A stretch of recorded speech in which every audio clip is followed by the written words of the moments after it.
Di Bekasi terungkap ada rumah yang dijadikan tempat penampungan sejumlah orang yang akan dijual ginjalnya. Kasus ini terungkap setelah saksi mengetahui bahwa adanya penjualan ginjal di akun Facebook Donor Ginjal Indonesia. Untuk mengetahui lebih jauh soal transplantasi ginjal, kita terhubung dengan Dr.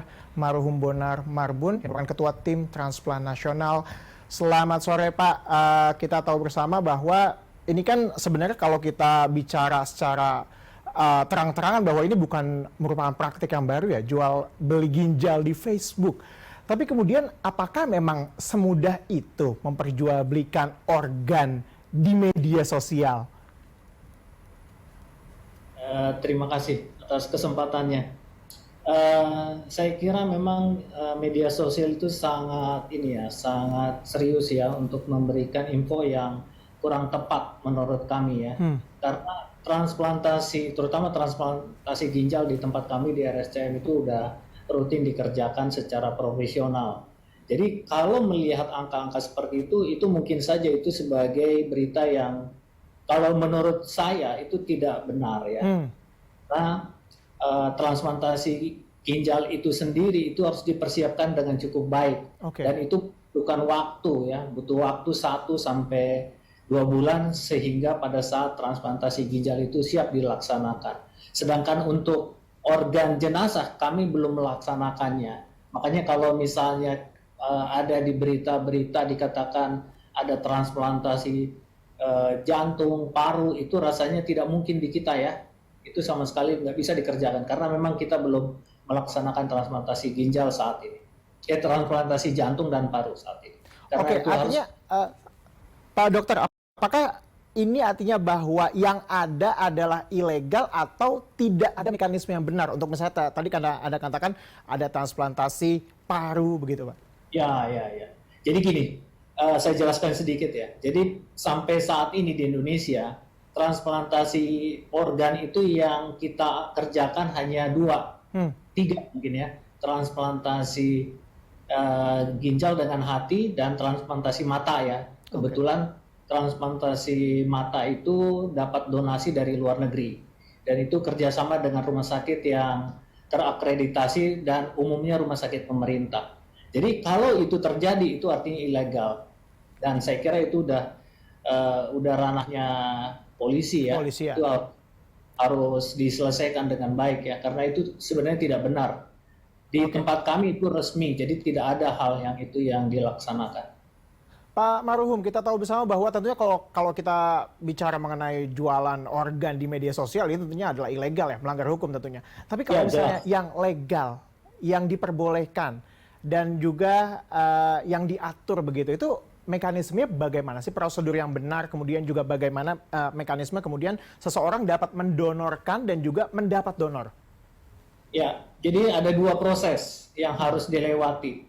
Yang pertama untuk menilai bahwa donor itu layak harus melewati fase tim advokasi namanya.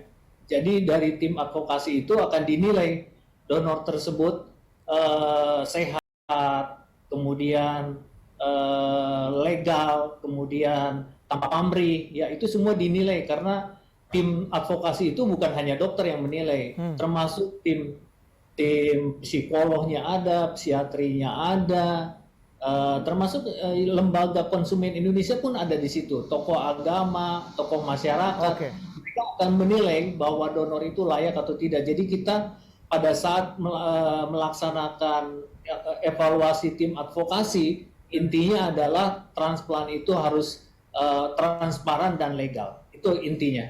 Kemudian setelah selesai itu baru masuk ke dalam tim kami, tim medis, untuk menilai secara medis, secara kaitan dengan fungsi-fungsi yang lain seperti fungsi jantung, fungsi paru, ya, fungsi liver, dan lain sebagainya, itu dinilai oleh tim kami.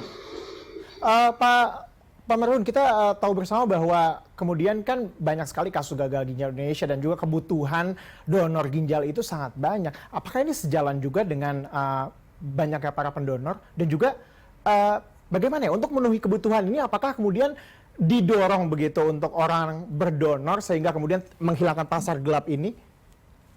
Ya, sebenarnya ini udah tugasnya pemerintah ya. Tugasnya pemerintah dalam hal ini mungkin Kemenkes beserta jajarannya dan departemen yang terkait ya untuk memberikan informasi dan edukasi bahwa menjadi donor itu harus transparan dan tidak boleh ada unsur komersialisasi. Oke. Memang sebenarnya pemerintah sudah ada sih, sebenarnya pemerintah sudah ada, jalurnya sudah ada.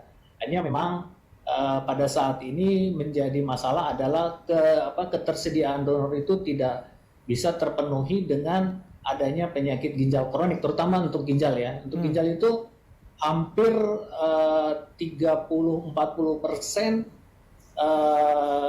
untuk dilaksanakan transplant itu didapatkan dari donor keluarga. Oke. Ya, Baik. donor keluarga. Dan yang bukan keluarga biasanya antara suami, istri, ya atau keponakan atau sepupu itu juga bisa dilaksanakan. Jadi semua biasanya kalau datang ke tempat kami selalu menekankan keluarga.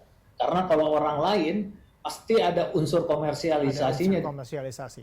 Oke. Sehingga kalau memang dia mau juga ya terpaksa tetap harus melalui sistem yang berlaku di tempat kami.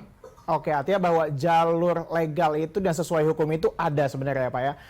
Tapi berlangsung dengan ketat. Gitu. Terima kasih Pak Marhum atas perbincangan singkat kita. Semoga ini harapan kita bersama.